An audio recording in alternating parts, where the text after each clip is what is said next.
सबको नमस्कार। नमस्कार। और सुनाइए डॉक्टर राजेंद्र पंजाबी, डॉक्टर साहब सुनाए अपनी बात। अपनी इसके पहले मीटिंग 14 अगस्त को होने वाली थी, इसी वजह से तो उस दिन के हिसाब से अभी अभी अपना 15 अगस्त अपन सबने सेलिब्रेट किया है, तो उसके हिसाब से मैं एक सॉन्ग सुना। ऐ मेरे प्यारे वतन, ऐ मेरे बिछड़े चमन, तुझ पे दिल कुर्बान, तू ही मेरी आरज़ू, तू ही मेरी आबरू, तू ही मेरी जान। ऐ मेरे प्यारे वतन, ऐ मेरे बिछड़े चमन, तुझ पे दिल कुर्बान, तेरे दामन से जो आए उन हवाओं को सलाम, तेरे दामन से जो आए उन हवाओं को सलाम, चूम लो मैं उस दुआ को जिस पे आए तेरा नाम, सबसे प्यारी सुबह तेरी, सबसे रंगी तेरी शाम, तुझ पे दिल कुर्बान, तू ही मेरी आरज़ू, तू ही मेरी आबरू, तू ही मेरी जान। माँ का दिल बन के कभी सीने से लग जाता है तू, और कभी नन्ही सी बेटी बन के याद आता है तू, जितना याद आता है मुझको उतना तड़पाता है तू, तुझ पे दिल कुर्बान, तू ही मेरी आरज़ू, तू ही मेरी आबरू, तू ही मेरी जान। छोड़कर तेरी जमीन को दूर आ पहुँचे हैं हम, छोड़कर तेरी जमीन को दूर आ पहुँचे हैं हम, फिर भी है यही तमन्ना तेरे ज़रूरों की कसम, हम जहाँ पैदा हुए उस जगह पे निकले दम, तुझ पे दिल कुर्बान, तू ही मेरी आरज़ू, तू ही मेरी आबरू,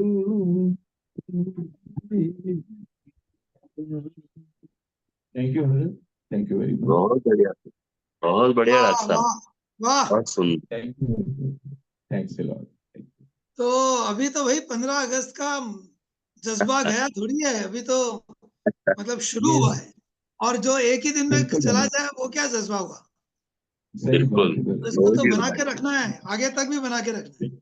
जनक दीदी बिल्कुल आप हैं तो अपनी बिल्कुल बात कहिए, बिल्कुल। आदरणीय जनक दीदी।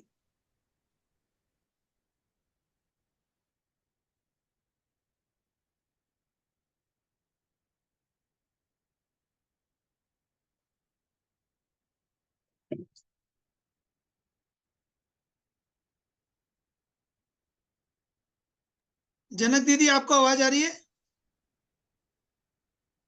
चलो मुझे लगता है जनक दीदी को आवाज नहीं आ रही है, कोई बात नहीं। तब तक हम आमंत्रित करते हैं डॉक्टर सृष्टि। हाँ, अनम्यूट कर ले, अपनी बात कहे।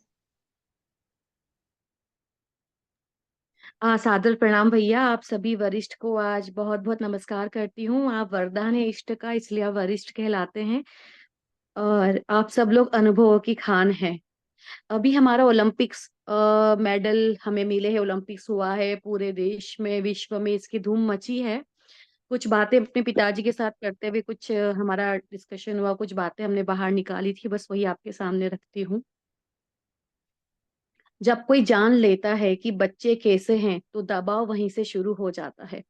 अंत में दबाव बनाने वाला परिवार समाज खुद कहता है और वो खुद ही जी जाता है। हम सब खोते खोते जब ये समझ पाते हैं कि जिंदगी पाना और सही मूल्य पर चलना ही महत्वपूर्ण और न्यूनतम गारंटी है। जब सब मिलता है तो और मिलने की चाहत से जो इतना अच्छा मिला है वो अधिकतम होते हुए भी नगण्य हो जाता है। पद, पोस्ट, प्रतिष्ठा, पैसा, समाज, धर्म, जाति, मेडल्स, जीत हार मनुष्य ने बनाए। हम पूरी जिंदगी उसमें लगे होते हैं और गलत, खुश और दुखी होते रहते हैं, वो भी हर दिन हर पल। प्रकृति निर्माण करता है, वो अटूट अविरल सत्य है, वो समानता, जिंदगी, सादगी, मूल्यों को महत्व देती है। इनसे हटकर जब हम सीधे निर्माणकर्ता से उलझ जाते हैं और वहीं से मनुष्य जाति का पतन शुरू हो जाता है। पैसा जरूरी है, मनुष्य की अवधारणा है, आवश्यकता को पूरी करने के लिए मूल्य अति आवश्यक है। निर्माणकर्ता की ओर बढ़ने के लिए पर ये जरूरी नहीं है। खेलना सर्वदा उचित है, वो निर्माणकर्ता की मांग है, स्वस्थ शरीर और स्वस्थ मन। मेडल्स की जिज्ञासा और उस पर पीठ थपथपाई मिलना मनुष्य की अवधारणा है जिसे अब सत्य माना जाने लगा है। इसीलिए वसुधैव कुटुंबकम के अंतर्गत प्रार्थना हमेशा मेहनती गुणी के साथ है कि अनुचित कोई नहीं, कोई भी देश जीते, कोई भी बच्चा जीते, लेकिन हमारे खिलाड़ी जो वहां तक पहुंचे हैं वे भी, और जो गलियों में आज भी बच्चे खेल रहे हैं, वो सब बराबर है, क्योंकि वो सब निर्माणकर्ता को सम्मान दे रहे हैं। तिरंगा जरूर फहराएं, घर पर लगाएं, उचित सम्मान दें और बच्चों को बताएं कि देश की गाथा क्या है। जय हिंद, वंदे मातरम। बहुत बढ़िया, बहुत सुंदर। धन्यवाद। वाह doctor Srishti, thank you so much. धन्यवाद भैया। बहुत बहुत बहुत खूबसूरत। ममता सक्सेना जी, आपका बहुत स्वागत है।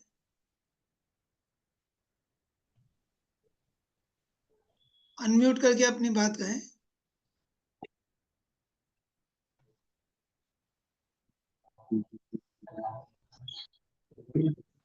नमस्कार। जनक दीदी के दर्शन हो गए थे, इसलिए मैंने सोचा शायद पहले वो अपना कुछ कहना चाहेंगी।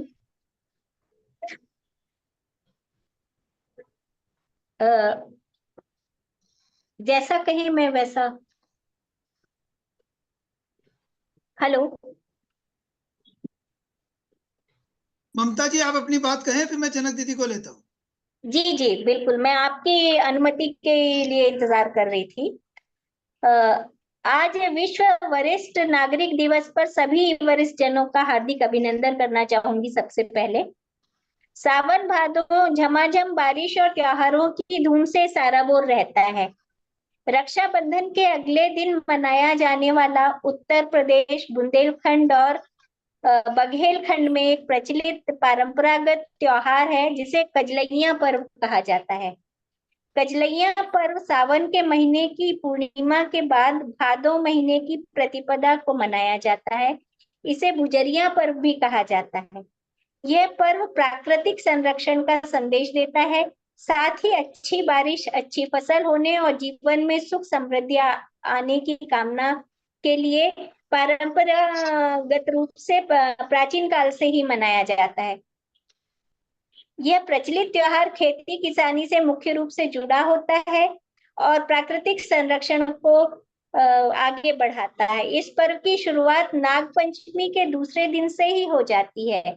इस दिन जो लोग अलग अलग खेतों से मिट्टी लाते हैं और उसे बांस की टोकरियों या दोनों में भरकर गेहूं के बीजों को बो देते हैं। सप्ताह भर में ये बीज राखी के अगले दिन तक छोटी छोटी अंकुरित होकर हरे हरे हो जाते हैं।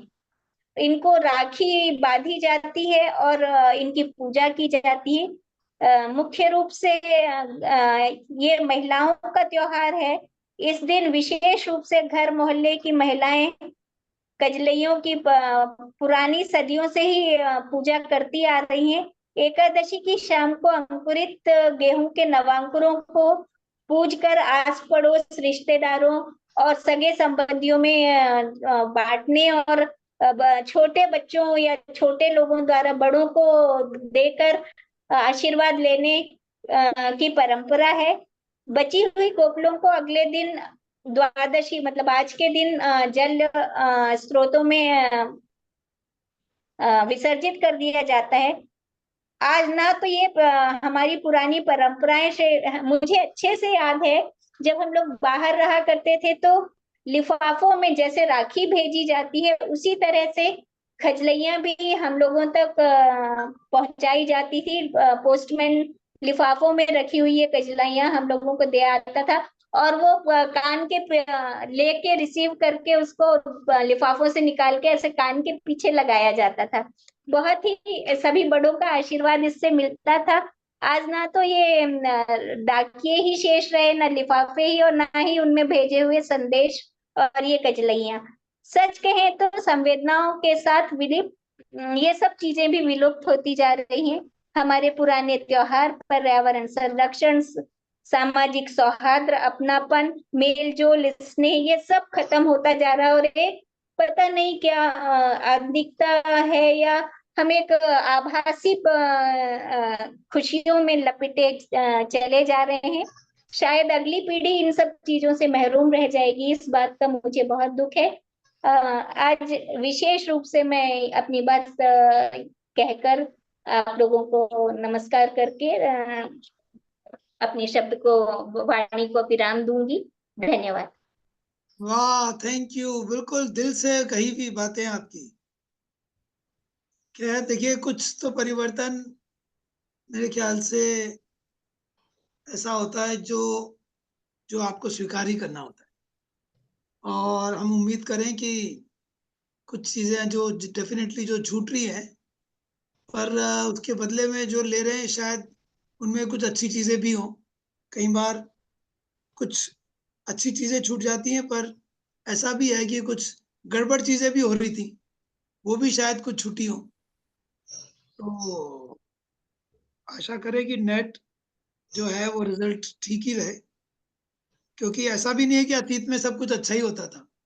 ये बात भी सही है कि कुछ कुछ गड़बड़ चीजें भी होती थी, जहाँ पे डेफिनेटली कुछ। तो मेरी जब डॉक्टर पुराणिक सर से बात होती है, अपूर्व पुराणिक, तो वो कई बार कहते हैं यार भारत, हमेशा निराशावादी मत रहिए, थोड़ा आशावादी भी रहिए और आगे के जीवन हमारा अच्छा भी हो सकता है, क्योंकि पहले से कुछ खराब चीजें, सती प्रथा होता था, या इनफैक्ट ऐसा भी देखा गया कि जितने युद्ध थे, वो युद्ध में जितने लोग मरे हैं तो वो भी पिछले 100 साल में कम हुए, जबकि हमको लगता है बहुत हो रहे हैं। और फिर भी सेकंड वर्ल्ड वॉर के बाद में कोई ऐसी बड़ी भारी वो चीज नहीं हुई है। बहरहाल ये आज का विषय नहीं है। मैं जनक दीदी आपको आमंत्रित करता हूँ। ममता जी, आपको बहुत बहुत धन्यवाद। जनक दीदी, आप अपनी बात कहें। सबसे पहले ज्योति को बहुत बहुत जन्मदिन की शुभकामनाएं देती हूँ। सभी की ओर से जन्मदिन की बधाई। हम सभी की ओर से ज्योति जी आपको हैप्पी बर्थडे। सभी की ओर से। और एकता के ऊपर एक गीत है, वो थोड़ा, अरे प्रार्थना नहीं, एक गीत सुनाती हूँ एकता का। वैसे वो प्रार्थना जैसा ही है। एकता मन में बसाओ, एकता के गीत गाओ, एक ही जग के निवासी, एकता करके दिखाओ। एकता हो सोचने में, एकता हो बोलने में, एकता जीवन में भर दो, एकता जियो जिलाओ, एकता के गीत गाओ। एक ईश्वर एक सृष्टि, एक ही पानी है वृष्टि, एकता की खोज दृष्टि, एकता जीवन में लाओ, एकता मन में बसाओ, एकता के गीत गाओ। बंद होंगे युद्ध सारे, प्रेम में गूंजेंगे नारे। बंद होंगे युद्ध सारे, प्रेम में गूंजेंगे नारे। दिव्य चमकेंगे सितारे, एकता के गीत गाओ, एकता फिर से जिलाओ। विश्व भाषा जग व्यवस्था, आर्थिक हो सुव्यवस्था। सभी कर्मों में हो एकता, एकता मन में बसाओ, एकता जग में फिर लाओ, एकता के गीत गाओ। बहुत बढ़िया, बहुत सुंदर दीदी, बहुत ही बढ़िया। बहुत सुंदर। बढ़िया दीदी। थैंक यू जनक दीदी, आपने क्या खूबसूरत गीत गाया है ज्योति जी की बर्थडे पे। चलिए मैं आगे बढ़ता हूँ, और क्यों ना हम ज्योति जी से ही कहें कि वो कुछ सुनाए हमको। बिल्कुल। नहीं, मुझे मत बोलिए प्लीज, मैं आप लोगों को सुन रही हूँ। अरे इतनी बड़ी कवयित्री है, हम लोगों को सुन रही है, आप क्यों ना हम सुने। अरे तो अपने जन्मदिन पे दो बातें अरे तो मैं बोलो। सच में मैं इतनी बड़ी हो गई हूँ, मैं आज 60 साल की हो गई हूँ। अरे हमारे सामने कैसे हो जाएगी बड़ी? वरिष्ठ अभी तो हम नागरिक आ बैठे गई। हैं, दीदी के अभी हम सामने तो बैठे बड़े हैं, नहीं हो कैसे बड़ी हो सकते। जाएगी? अरे ज्योति, नहीं दीदी आपके सामने थोड़ी बड़ी होंगी। बात तो सुन ले ज्योति। हाँ दीदी बोलिए। मैं बोल रही हूँ अभी हमारे सामने कैसे बड़ी हो जाएगी? अरे बिल्कुल बड़ी नहीं होंगी, आपके सामने तो छोटी रहूंगी। बस छोटे रहो, सब बोल रहे हैं, सुना दो। अरे खंडेलवाल जी अरे भी आ नहीं, गए। बस आज सुनती हूँ मैं सबको, अभी सबको सुनती हूँ। चलो चलो सुनाओ। भरत जी आप किसी को और को बुलाइए कुछ नया सुनने को। आज वरिष्ठ नागरिक बन गई हैं आप भी। हाँ मैं नहीं, मैं क्या आज समय ना बच्चे आए हुए हैं तो मैं बच्चों में ही लगी हुई हूँ, बच्चे आसपास घूम रहे हैं तो मैंने कहा थोड़ी सी देर को अटेंड करती हूँ। ज्योति जी को आज आप देख लीजिए, विश कर दीजिए। तो प्रकट हो गई, इतना ही बहुत अच्छा है। संध्या सोनी जी अपनी बात कहें। संध्या सोनी जी, आपके लिए ये बर्थडे गिफ्ट है कि आपकी बात ज्योति जी सुन रही है। सभी को मेरा सविनय वंदन, और ज्योति दीदी को मेरी तरफ से बहुत बहुत बधाई। धन्यवाद। दूसरे पड़ाव पे आप आ गए हैं, तीसरे पड़ाव पे। जीवन में कुछ छोटी छोटी बातें बताना चाह रही हूँ जो अब ध्यान ध्यान कहीं पढ़ी है तो ध्यान में आई है। आकड़ और अभिमान एक मानसिक बीमारी है जिसका इलाज कुदरत और समय जरूर करता है। दिलों में वही बसते हैं जिनका मन साफ हो, क्योंकि सुई में वही धागा प्रवेश कर सकता है जिस धागे में कोई गांठ ना हो। यूं ही ना अपने मिजाज को चिड़चिड़ा कीजिए, यूं ही ना अपने मिजाज को चिड़चिड़ा कीजिए। अगर कोई छोटी बात करे तो आप दिल बड़ा कीजिए। छोटी सी जिंदगी है, टकरारे किस लिए, रहो एक दूसरों के दिलों में, ये दीवारें किस लिए। ये तो छोटी छोटी बात थी। और मेरी एक कविता छोटी सुनाने जा रही हूँ। अक्स। एक अरसा बीत गया खुद से खुद को मिले, एक अरसा बीत गया खुद से खुद को मिले। खफा हूं इस आईने से, क्यों टुकड़ों में रही है अक्स से रही मिला। कभी चेहरे पर उदासी का सिलसिला तो कभी चिंताओं का मेला। आज आईने से ही माफी मांग ली मैंने, सबसे ज्यादा औरों को खुश करने में खुद को ही दुख दिया मैंने। एक अरसा बीत गया खुद से खुद को मिले। बहुत ही जरूरी है जिंदगी में थोड़ा खालीपन भी, बहुत ही जरूरी है जिंदगी में थोड़ा खालीपन भी, क्योंकि तभी होती है मुलाकात खुद से खुद की, क्योंकि तभी मुलाकात होती है खुद से खुद की। हल्के हल्के चेहरे की लकीरें गहरा रही है, हल्के हल्के चेहरे की लकीरें गहरा रही है। ज्योति जी आपके लिए हल्के हल्के चेहरे की लकीरें गहरा रही है। लगता है नादानी और तजुर्बे को बांट रही है। लगता है नादानी और तजुर्बे को बांट रही है। एक अरसे बाद हो रही है अब खुद से खुद की मुलाकात। वक्त जैसा भी हो बीतता जरूर है। वक्त जैसा भी हो बीतता जरूर है। अगर आत्मविश्वास हो प्रबल अगर आत्मविश्वास हो प्रबल तो इंसान जीतता जरूर है। तब आईने को नहीं धूल चेहरे की साफ करता जरूर है। तब आईने को नहीं चेहरे की धूल साफ करता जरूर है। एक अरसे बाद बात हो रही है अब खुद से खुद की मुलाकात हो रही है। धन्यवाद। क्या बात। क्या बात है, खुद की खुद से मुलाकात। आपको बड़ी बड़ी बधाई हो इस मुलाकात के लिए। Thank you. वाह। चलिए, मैं श्री आलेश खंडेलवाल साहब, पापा जी आपका स्वागत करता हूँ, अपनी बात करें। मेरी आवाज आ रही है? हाँ बिल्कुल आ रही है। हेलो हेलो, आवाज आ रही है मेरी? हाँ आ रही है। पर दर्शन नहीं हो रहा। कितनी देर तक ट्रेन में चलेगा नेट? आई डोंट नो होगा। अतीत काल में श्री सर्वेश तिवारी ने टिप्पणी की थी जो आज के जमाने में एकदम सटीक बैठ रही है। उनका था कोई पुल ऐसे ही नहीं गिरता। एक आम भारतीय होने के नाते मैं जानता हूं कि कोई पुल एक झटके में नहीं गिरता। गिरने की प्रक्रिया बहुत पहले से चल रही होती है। सबसे पहले नेता गिरते हैं, फिर अधिकारी गिरते हैं, इसके बाद इंजीनियर गिरता है। इन तीनों के गिरने से फिसलन हो जाती है तो ठेकेदार भी गिर जाता है। बात यही नहीं रुकती, इस फिसलन को देख करके आम जनता भी खुद को रोक नहीं पाती और देखा देखी वो भी गिरने लग जाती है।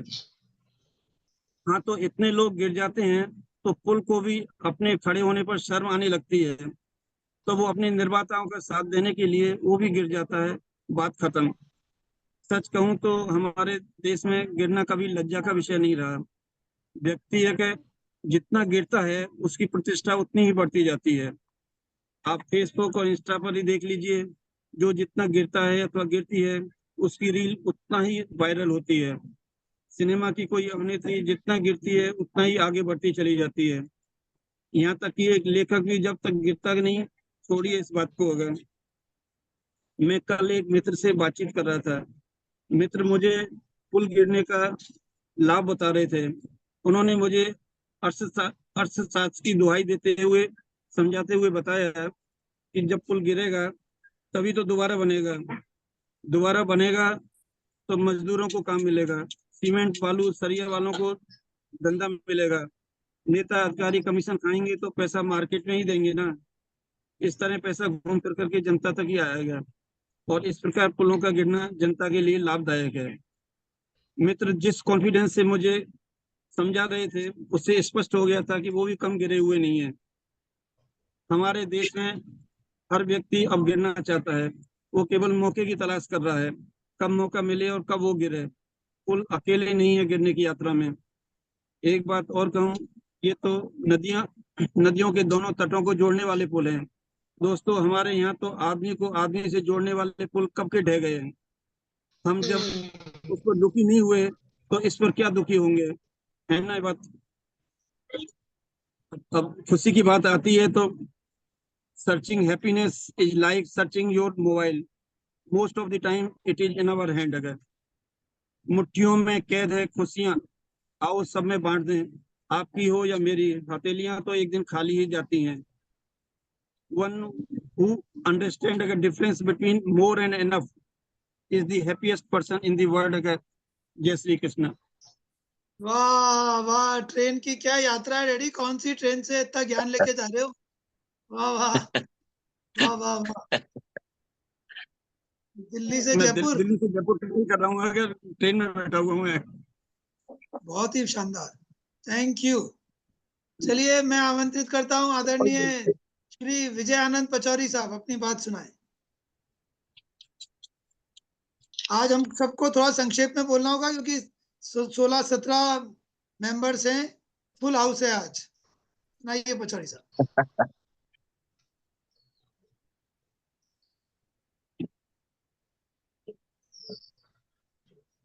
अनम्यूट कर लीजिए। सुनाइए।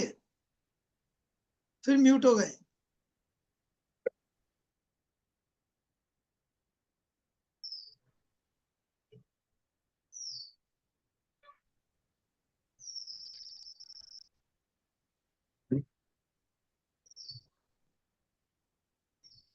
सुनाइए। पचौड़ी साहब अनम्यूट कर लीजिए।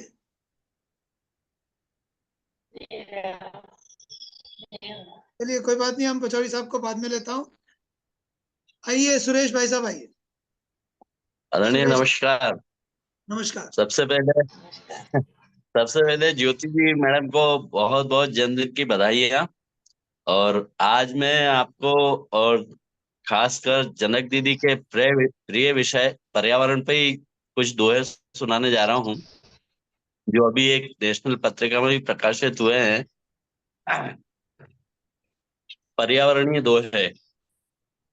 वृक्ष कटे ना जंगल के, पशुओं का हो बचाव। वृक्ष कटे ना जंगल के, पशुओं का हो बचाव। शुद्ध रहेगा पर्यावरण, है ये अचूक उपाय। शुद्ध रहेगा पर्यावरण, है ये अचूक उपाय। पेड़ लगाओ, पेड़ से मिलती शुद्ध हवा। पेड़ लगाओ, पेड़ से मिलती शुद्ध हवा। पेड़ से ही मिलती वृष्टि, वृष्टि से पुनर्नवा। लगे जो पौधे वृक्ष बने, और बने वृक्ष वो विशाल। पर्यावरण बचाएंगे, होंगे सभी निहाल। पर्यावरण बचाएंगे, होंगे सभी निहाल। और तरह तरह के प्रदूषण का सभी और वर्चस्व। तरह तरह के प्रदूषण का सभी और वर्चस्व। पर्यावरण सुधारना सबका है कर्तव्य। पर्यावरण सुधारना सबका है कर्तव्य। कचरा ना फेंकें सड़कों पर, ना नदियों में बहाएं। कचरा ना फेंकें सड़कों पर, ना नदियों में बहाएं। इस कचरे के प्रदूषण से धरती माँ को बचाएं। इस कचरे के प्रदूषण से धरती माँ को बचाएं। और अगला देखिए, पर्यावरण का दुश्मन है प्लास्टिक का सामान। पर्यावरण का दुश्मन है प्लास्टिक का सामान। करो न अब उपयोग इसे, कहता यही विज्ञान। करो न अब उपयोग इससे, कहता यही विज्ञान। और देखिए एक खास दोहा कि बिजली का और पानी का, बिजली का और पानी का मितव्ययी हो उपयोग। इनका भी मितव्ययिता से उपयोग हो। बिजली का और पानी का मितव्ययी हो उपयोग। वातावरण सुधार में यह भी एक प्रयोग। वातावरण सुधार में यह भी एक प्रयोग। पर्यावरण सुधार से होंगे लाभ अनेक। स्वस्थ रहेंगे आप सदा, होगा सुरक्षित देश। रहे स्वच्छता से सदा, और प्रदूषण मुक्त। पर्यावरण सुधार कर रहिए चिंता मुक्त। पर्यावरण प्रदूषण से फैलते हैं कई रोग। पर्यावरण सुधार को अपनाएं सब लोग। और अंत में, प्राकृतिक जीवन जियो, जैसे डॉक्टर साहब जीते हैं, जनक दीदी जीती हैं। प्राकृतिक जीवन जियो, भौतिकता न लुभाए। और पर्यावरण सुधार का सबसे बड़ा उपाय। पर्यावरण सुधार का सबसे बड़ा उपाय। बहुत धन्यवाद डॉक्टर साहब। बहुत बढ़िया है, बहुत अच्छा था जी धन्यवाद, धन्यवाद सर, वाह वाह बहुत वाह धन्यवाद। वाह रायकर साहब, आप किसी भी सब्जेक्ट पे कितना अच्छा बोल सकते हैं, बहुत शानदार। चलिए मैं बहुत आप धन्यवाद। करता हूँ जनक दीदी, अब आपकी आज्ञा से विजय पचौरी साहब अनम्यूट कर ले। आवाज आ रही मेरी सर? जी आ रही है हाँ सर। जी, आ रही है। सर मैं सुरेश जी से कहना चाहता हूँ कि पर्यावरण कैसे सुधरेगा जब कोई आदमी 35 साल चोर डकैतों के डील करेगा, तो पर्यावरण उसका कैसे सुधरेगा बताइए आप। तो मैं आज आपको सुनाता हूँ कि मैं चोर कैसे हो गया। मैं चोर हूँ, एक कविता मेरी है, मैं चोर हूँ, मैं चोर हूँ, जिंदगी की जिद्दोजहद के बीच निगाह रखता हूँ छुपी संभावनाओं पर। मैं जिंदगी की जिद्दोजहद के बीच निगाह रखता हूँ छुपी संभावनाओं पर, और संघर्षों की भीड़ में भी अपने लिए खुशियां चुरा लेता हूँ। क्या बात, और क्या संघर्षों बात। की भीड़ में भी अपने लिए खुशियां चुरा लेता हूँ। विवादों विषादों से झुलसते इस समय में, विवादों विषादों से झुलसते इस समय में ढूंढ लेता हूँ सुकून की राह। दोस्तों के ठहाके के बीच दोस्तों के बीच मस्ती भरे ठहाकों में खुद को भूलकर अपने लिए चुपचाप कुछ खुशियां चुरा लेता हूँ। मैं चोर हूँ, चोर।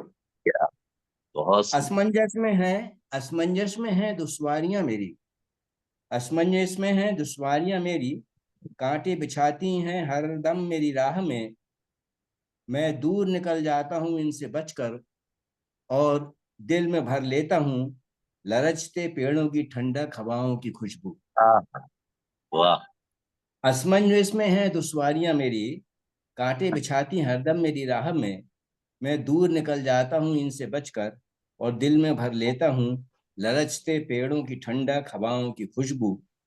भूख की तलाश में भटकती बेसहारा आंखों को निहारता हूँ पल दो पल। भूख की तलाश में भटकती बेसहारा आंखों को निहारता हूँ पल दो पल, और दो मजबूर हाथों में खुशियों की कुछ सौगात रख देता हूँ। क्या बात है, क्या भूख बात। की तलाश में भटकती बेसहारा आंखों को निहारता हूँ पल दो पल, और दो मजबूर हाथों में खुशियों की कुछ सौगात रख देता हूँ। वो खुशियों से चमकती आंखें, वो खुशियों से चमकती आंखें दूर तक पीछा करती हैं मेरा। वो खुशियों से चमकती आंखें दूर तक पीछा करती हैं मेरा। मैं मुस्कुरा कर छुपा लेता हूँ अनजान खुशियों का यह खजाना, और झूम उठता हूँ मन ही मन अपनी इस नादान सी चोरी पर। क्या वो खुशियों से चमकती आंखें दूर तक पीछा करती हैं मेरा। मैं मुस्कुरा कर छुपा लेता हूँ अनजान खुशियों का यह खजाना, और झूम उठता हूँ मन ही मन अपनी इस नादान सी चोरी पर। जब कभी बहुत व्यथित मन जब कभी मन बहुत व्यथित और परेशान होता है, मेरी यादों को घेर लेती हैं तुम्हारी शोखियां। मैं डूबकर इनमें भूल जाता हूँ अपने गम, और तुमसे अपने दिल की तसल्लियां चुरा लेता हूँ।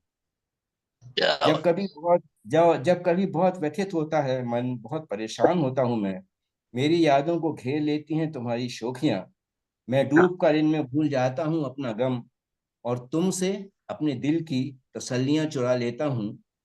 कभी हंसते खेलते शोर मचाते बच्चों के बीच कभी हंसते खेलते शोर मचाते बच्चों के बीच भूल जाता हूँ अपना अपनापन।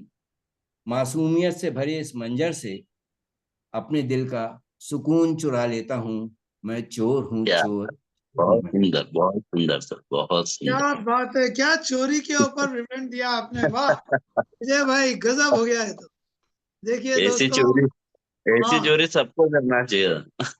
मेरे ख्याल से अब ये एक विलक्षण चोर है, और हाँ। इस चोरी का इसका कोई उपाय नहीं है। ये तो शायद unavoidable. Thank you so much. मैं गीता सेठ, बहुत स्वागत है आपका, अपनी बात सुनाइए।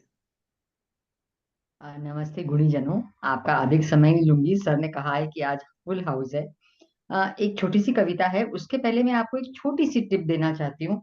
सर, जहां मैं बैठती हूँ वहां मैं हमेशा मेथी दाने का एक ग्लास रखती हूँ। सुबह से मेथी दाना भीगता है और शाम तक मैं इसको पी लेती हूँ थोड़ा थोड़ा करके। और सर एक चीज और, गोंद और फ्लैक्स सीड के पाउडर को भी अपने ऑफिस टेबल पे रखती हूँ। आप जान भी नहीं सकते कि ये कितना कितना फायदेमंद होता है। हमें नेचुरल ओमेगा 3 मिलता है, हमें नेचुरल एलडीएल को लो करने के लिए और डायबिटीज को लो करने के लिए मेथी दाना हैज प्रूफ, ये मैनी बताएं कि प्रूफ नाउ वी है। गोंद कौन सा वाला गोंद? सर वो जो गोंद कतीरा जो मिलता है उसको, हमको गोंद को 100 ग्राम गोंद लेकर उसको जरूर घी में निकालने हैं। आप घी में तलना पड़ता है उसको, बस उतना ही है।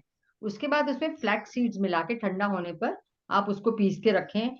आप लोगों को पता भी नहीं है कि वो कितना फायदा करता है, मतलब बहुत फायदा करता है। तो ये मैंने बस नेचुरल उपाय बताया है। अब आपका ज्यादा समय नहीं लेते हुए मैं अपनी छोटी सी कविता बोलूंगी। माफ कीजिए।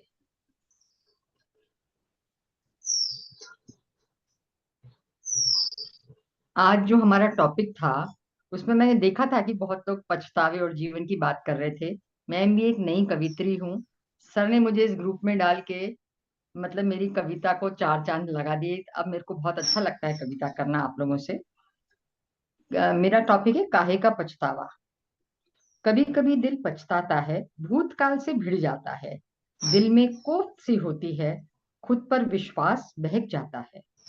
चलते चलते जीवन में कुछ मोड़ ऐसे आते हैं चलते चलते जीवन में कुछ मोड़ ऐसे आते हैं, समझदार होकर भी हम नासमझी कर जाते हैं। हमें लगता है कोई बात नहीं, किसी किसी हमें हमें लगता है कोई बात नहीं, कल करण सॉरी सर, मेरी ना बैटरी खत्म हो रही है। आप किसी और को ले लें, मैं 1 मिनट में अपनी बैटरी ऑन करके आप करती हूँ। हाँ बिल्कुल बिल्कुल गीता जी, नो प्रॉब्लम। हम पूरा सुनेंगे, दोबारा सुनेंगे, पूरा अच्छी तरह से सुनेंगे। Thank you. Thank you. Pooja Soni ji, आप हैं यहाँ पर? Yes sir, I am there. आप सुनाइए, अपनी बात कहिए। और गीता जी के वजह से ये जो गोंद और फ्लैक्सीड का पाउडर का जो उन्होंने नुस्खा बताया और मेथी दानी के पानी का नुस्खा बताया, ये सब नुस्खे दोस्तों आपको इतने अच्छे, मुझे बहुत पसंद है इस तरह के नुस्खे, और मैं इनका बड़ा फैन होते जा रहा हूँ। ये हर बार आपको नुस्खे बता रही है, तो इस तरह के नुस्खे आप इनको बड़े, और जो आप सोचो जो इतना बड़ा एक्सपर्ट है, इतने वर्षों का इनको अनुभव है, और वो खुद ये दोनों चीजें अपनी टेबल पर रख के आपको दिखा रही हैं, तो इससे बड़ा कोई प्रूफ नहीं है कि ये कल से हम सब की टेबल पे भी होना चाहिए। देख लो, बराबर है। तो अगर ये खुद ये नुस्खे अपना रही है और इतनी सीनियर न्यूट्रिशनिस्ट हैं, हेल्थ एक्सपर्ट हैं, तो इसलिए ये सब चीजों हम सब की टेबल पे कल से ये होना चाहिए। पूजा जी, आप अपनी बात बताएं। गुड इवनिंग सभी को मेरा नमस्कार, जनक दीदी को मेरा नमस्कार। एंड आज मेरे पास भी एक मैसेज है, जैसे कि मैं अपने काउंसलिंग सेशंस में देख रही हूँ कि मेंटल हेल्थ इश्यूज जो हैं, वो चाहे स्टूडेंट हो, बच्चे हो या फिर ओल्ड एज में, वो बहुत ज्यादा बढ़ रहे हैं। सभी के पास एक सबसे सुगम और सरल साधन है ब्रीदिंग प्रैक्टिस। सो एटलीस्ट सभी लोग 10 मिनट अल्टरनेट ब्रीदिंग या सिर्फ इमोशनल को बैलेंस करने के लिए, जो हमारी पिंगला नाड़ी होती है, लेफ्ट नॉस्ट्रल होती है, मून या फेमिनिन या हमारे इमोशंस को बैलेंस करने के लिए होती है, तो या तो 3-3 मिनट के स्लॉट या 5-5 मिनट के स्लॉट, इन टोटल 10 मिनट्स आप लोग ब्रीदिंग के लिए जरूर निकालें। या आपके आसपास जो भी कोई मेंटल हेल्थ इश्यूज को फेस कर रहा है या नहीं भी कर रहा है, तो मेक देम अवेयर कि जब भी वो समय निकाल पाए तो they can just block their right nostril, और वो सिर्फ लेफ्ट नॉस्ट्रिल से इनहेल करें और एक्सहेल करें। It will be very beneficial. और जब भी वो सोने जाए तो अपनी बॉडी को रिलैक्स करें प्रोग्रेसिव रिलैक्सेशन के थ्रू। अगर वो पूरी बॉडी को पार्ट्स में नहीं कर सकते हैं तो वो एक साथ कर सकते हैं।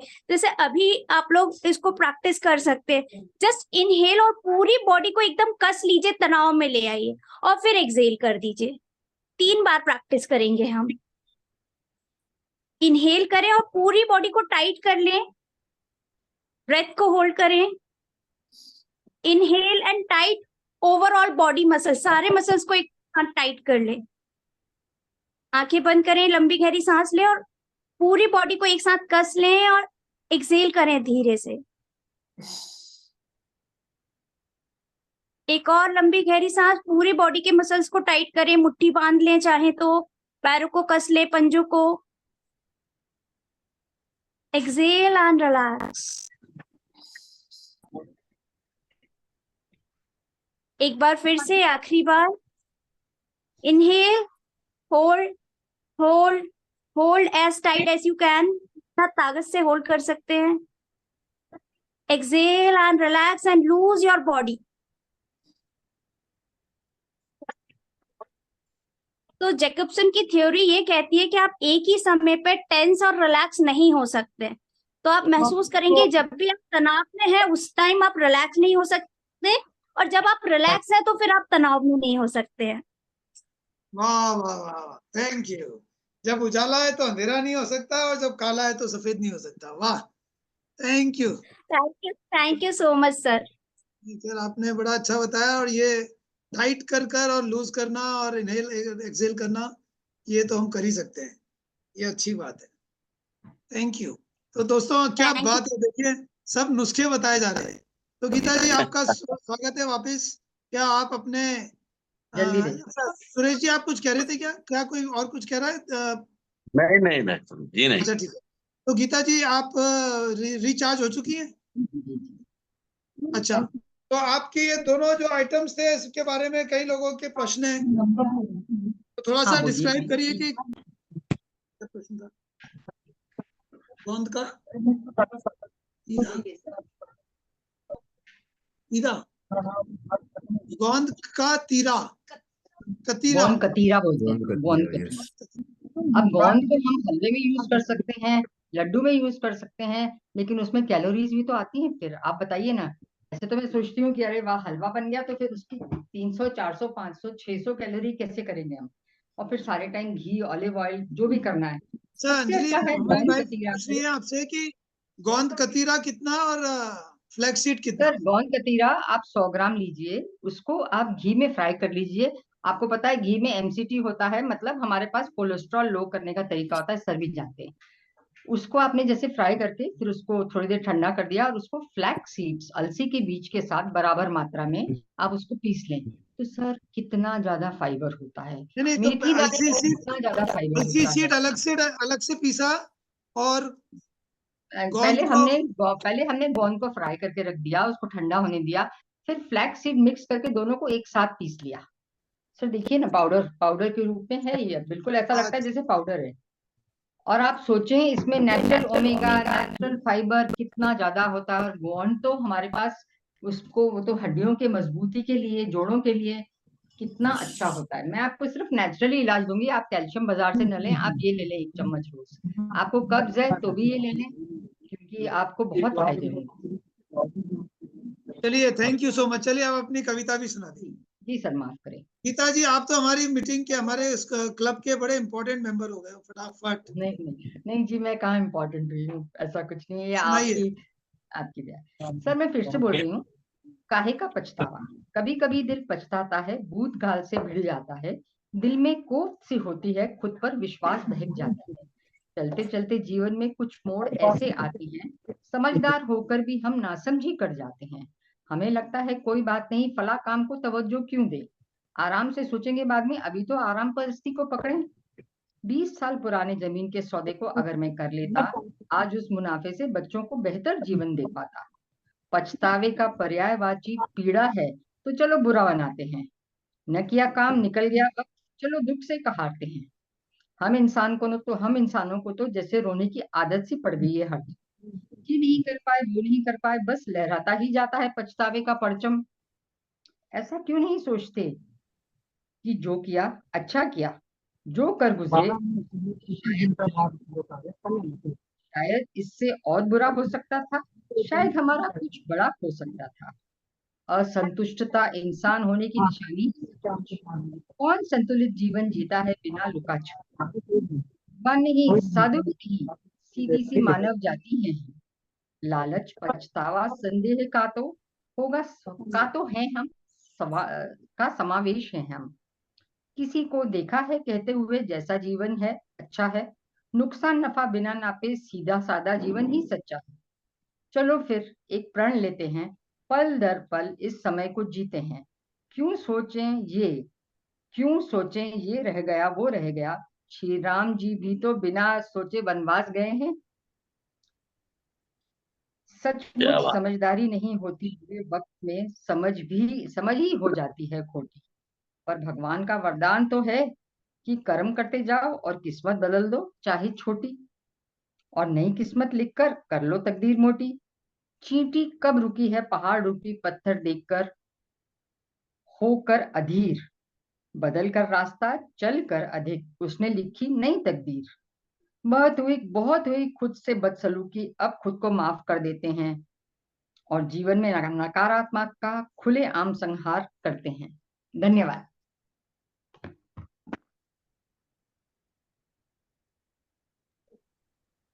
वाह, thank you so much. Geeta ji आप भी है ना कलेक्शन कर लो अपना। वाह, थैंक यू। हम सबकी तरफ से आपको बहुत प्रणाम। Thank you. आप अंदर से बाहर से सब तरह से खूबसूरत हो। Thank you. अमल चक्रवर्ती साहब, आपका बहुत स्वागत है। सुनाइए अपनी बात। और उसके बाद चंदक भाई को लेते हैं और चंदक भाई से सुनते हैं।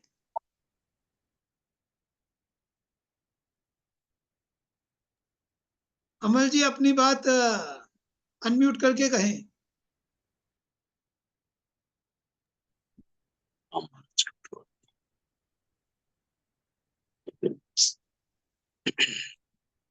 सर नमस्कार। नमस्कार। हेलो नमस्कार। हाँ जी, सर नमस्कार। नमस्कार। परम श्रद्धेय डॉक्टर साहब और सभी आदरणीय सहयोगियों को सादर नमस्कार एवं स्वतंत्रता दिवस और भुजरिया पर्व की शुभकामनाएं। मैंने 14 अगस्त को मातृभूमि पर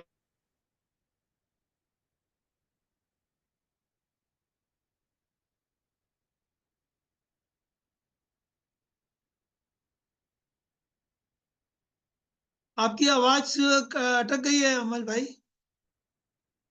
चलिए कोई बात नहीं, जब तक ये वापस छंद आते हैं। मुक्त सुनाइए। ये हाँ हेलो। हाँ सुनाइए। हाँ, ये एक छंद मुक्त कविता है, बस इसमें भाव को सराहने का कोशिश करें। इस कविता का टाइटल मैंने दिया है व्यथा। पेशी खिदमत है कि एक रात शहर से दूर सुनसान राह पर अन्य मनस्क सा चला जा रहा था मैं। एक रात शहर से दूर सुनसान राह पर अन्य मनस्क सा चला जा रहा था मैं कि एक अवला क्रंदन से होकर चैतन्य दृष्टिपात किया इधर उधर। अचानक पड़ी नजर पास एक खंडहर में एक अबला थी बैठी, लिए गोद में एक रुग्ण शिशु। अनायास मेरे कदम बढ़े उस ओर और समीपस्थ होकर पूछा मैंने, देवी कौन हो तुम, क्यों रोती हो? वह बोली, बस मैं तुम्हारी भारत माँ हूँ, रोती हूँ अपने दुर्भाग्य पर, क्योंकि मेरे ही बेटों ने मुझे नोचा है, लूटा है, खसोटा है, सताया है, रुलाया है। आज सब मेरी सेवा भूल गए हैं, क्योंकि वो अब आजाद हो गए हैं। आजादी के पहले भी मैं बेची गई विदेशियों के हाथों, अब फिर मेरे ही बेटे उन्हीं हाथों मुझे बेच रहे हैं। अफसोस होता है, रोना आता है, सोच सोच कर यह। अब यहाँ पर जो अपने पूर्व के सब स्वतंत्रता सेनानियों उनका जिक्र मैं यहाँ करना चाहूंगा।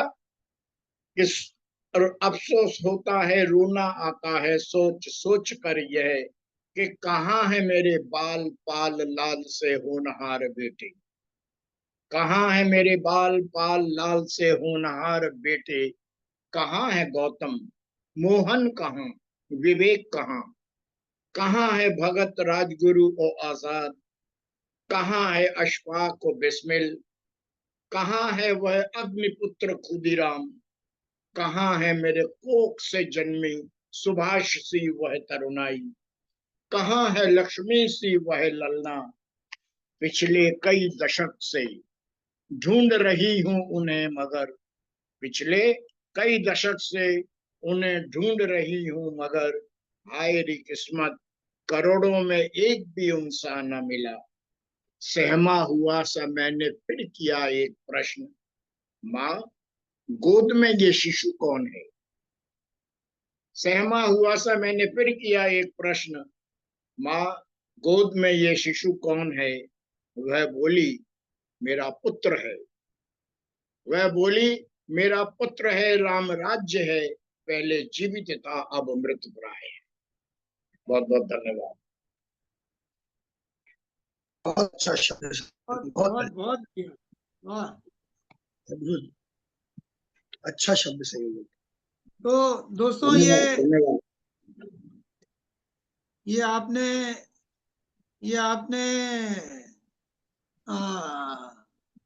बहुत ही एक अच्छी कुछ कम पंक्तियां सुनी। मैं जय कृष्ण भाई आपका स्वागत करता हूँ। बहुत बहुत धन्यवाद सर, बहुत बहुत धन्यवाद। जी डॉक्टर साहब, बहुत बहुत सभी को यथायोग्य अभिवादन। धन्यवाद धन्यवाद भाई। नमस्कार सभी को। और एक बिल्कुल ताजा गजल, थोड़ी सी टिपिकल टाइप की है, टिपिकल बोले तो थोड़ी सी क्लिष्ट है, तो मेरा सहयोग कीजिएगा, जहाँ अच्छी लगे वहां आपके मुझे। शुरू करने से पहले कुछ कहना चाहूंगी। आपके द्वारा किए गए शिव जी के सारे श्रृंगार बहुत बहुत सुंदर होते हैं। धन्यवाद धन्यवाद पूजा जी। धन्यवाद धन्यवाद। पूजा जी बोल रहे हैं ना? हाँ हाँ हाँ हाँ ठीक। चलिए, ये गजल है, बिल्कुल थोड़ी सी क्लिष्ट है, और जहाँ जहाँ पर आप पहुंचे वहां मेरा समर्थन कीजिएगा। गजल का मतलब देखिएगा, धन्यवाद। सुनिएगा गजल का मतलब। सुरेश भाई साहब सुने कि thanks a lot for the appreciation जी, कि जख्म, डॉक्टर साहब सुने कि जख्म गहरा छिपा लिया उसने, जख्म गहरा छिपा लिया उसने, क्या बात है। आज आज चेहरा छिपा लिया उसने। वाह वाह वाह, जख्म, बहुत बहुत धन्यवाद। कि जख्म जख्म गहरा छिपा लिया उसने, आज चेहरा छिपा लिया उसने। और ये शेर सुनिएगा कि एक दफा दिल में उसके आ करके, सिंह साहब सुने कि एक दफा दिल में उसके, एक दफा दिल में उसके आ करके मैं जो ठहरा छिपा लिया उसने। क्या बात क्या बात। एक दफा दिल में उसके आ करके मैं जो ठहरा छिपा लिया उसने। और एक शब्द है सहरा, मरुस्थल को बोलते हैं। सुनिएगा, पंक्तियों का मेल देखिएगा कि आग आग धधकी पड़ी है सीने में, आग धधकी पड़ी है सीने में, जैसे सहरा छिपा लिया उसने। सहरा मतलब मरुस्थल, बहुत गर्म होता है मरुस्थल। संज्ञा दे, मैंने कोशिश की जोड़ने की कि आग धधकी पड़ी है सीने में, जैसे सहरा छुपा लिया उसने। और ये शेर डॉक्टर साहब सुनिएगा, बतौर खास सुनिएगा कि विरोधाभास देखिएगा पंक्तियों का कि कल तलक, सुरेश भाई साहब सुने कि कल तलक चोरियां छिपाता था, कल तलक चोरियां छिपाता था, जी। आज पहरा छिपा लिया उसने। बहुत बढ़िया सर। मैं समझा नहीं सकता, पर आप पहुंचे, आप लोग पहुंचे वहां तक कि कल तलक चोरियां छिपाता था, आज पहरा छिपा लिया उसने। और ये शेर सुनिएगा कि रंग, सूर्य को याद कीजिए, अपनी उसमें लाइएगा इमेजिन में, कि रंग जिससे था सूर्य का रुतबा, रंग जिससे रंग सूर्य का रुतबा, जिससे था सूर्य का रुतबा, वो सुनहरा छिपा लिया उसने। सुनहरा छुपा, रंग जिससे था सूर्य का रुतबा, वो सुनहरा छुपा लिया, सुनहरा छुपा लिया उसने। और गजल का मक्ता देखिएगा कि बोलती खूब थी गजल जय की। फिर देखिएगा विरोधाभास काफी और पंक्ति में कि बोलती खूब थी गजल जय की, शेर बहरा छुपा लिया उसने। बहुत बहुत धन्यवाद। की बोलती खूब थी गजल जय की, शेर बहरा छिपा लिया, जख्म गहरा छिपा लिया उसने, आज चेहरा छुपा लिया उसने। बहुत बढ़िया, बहुत बढ़िया, बहुत बहुत बढ़िया। बहुत थोड़ी गंभीर किस्म की गजल थी, मतलब शुद्ध मुशायरे की गजल है वो, कोशिश की मैंने जी। बहुत बहुत सुंदर। बहुत बहुत धन्यवाद। ये आप लोगों ने सबने आज जो चीजें बताई ये बहुत अच्छी बताई। मैं आपको आज मनोज मुंशिर की वो कविता सुनाना चाहता हूँ कि करेंसी पर जी बापू सर। की फोटो, लाल किले पर तिरंगा, सड़क पर भारत माता की जय और स्कूल में विंध्या हिमाचल यमुना गंगा। क्या इतनी आजादी काफी है? क्या इतनी आजादी काफी है? क्या सिर्फ इतनी सी हल्दी के लिए वह जनेऊधारी कंपनी बाग में अकेला ब्रिटिश फौज से चढ़ गया था और 23 साल का सरदार रंग दे बसंती का गाना गाकर फांसी पे चढ़ गया था? क्या 1.5 कछुए कि क्या उसने हिटलर को आंख दिखाई थी और बापू ने नोट पर छपने के लिए सीने पर गोली खाई थी? तो बहुत आंसू बहा लिए वीर शहीदों की चिताओं पर। अब जरा आगे बढ़ना होगा, वी द पीपल वाला पन्ना भी दोबारा पढ़ना होगा और समझना होगा कि जहां आजादी का मतलब सिर्फ फ्रीडम लिखा है, वह सारे शब्दकोश व्यर्थ हैं। इस देश में आजादी का 1-2 नहीं, 135 करोड़ शख्स हैं। आजादी वो है जब न सपनों के जब डरे हुए टूटी हुई चप्पल डिजाइनर जूतों से न डरे और जब झुके हुए शहरों का नहीं, जब देखिए हम बताते हैं आपको। ये बहुत ही अच्छी कविता, अगर आप लोगों ने नहीं सुनी है तो उसको जरूर से सुनना है। वो कहते हैं जब क ख ग घ को क ख ग घ को ABCD से डर ना लगे और वो क ख ग घ ABCD से शर्माए नहीं, तो उसको आजादी समझिए। इस तरह से उन्होंने बहुत ही अच्छा कुछ पंक्तियां लिखी हैं मनोज मुंशी जी ने और आजादी के ऊपर। इसको जब मौका लगे तब जरूर सुने। चलिए अब आज की गोष्ठी, सार्थक जी आपको कुछ कहना? आपका आखिरी में एंट्री हुई है, पर आपको हम 2 मिनट दे सकते हैं, अपनी बात कहिए। सर मैं सिर्फ 4 पंक्तियां ही आपके सामने निवेदित करूंगा बस। हाँ कहिए। और 4 पंक्तियां मोटिवेशनल होगी सर। वो ये 4 पंक्तियां सुनिएगा कि जीवन का हर साज बदल लो, जीवन का हर साज बदल लो, कल की छोड़ो आज बदल लो, और जीवन सुखमय हो जाएगा, जीवन सुखमय हो जाएगा, जीने का अंदाज बदल लो। अंदाज बदल लो। और सर ये 4 पंक्तियां आपको समर्पित है। आपने मनोज मुंशी के लिए बोला, मैं देशभक्ति का कवि नहीं हूँ, वीरस का हास्य का कवि हूँ, मगर 4 पंक्तियां मेरी।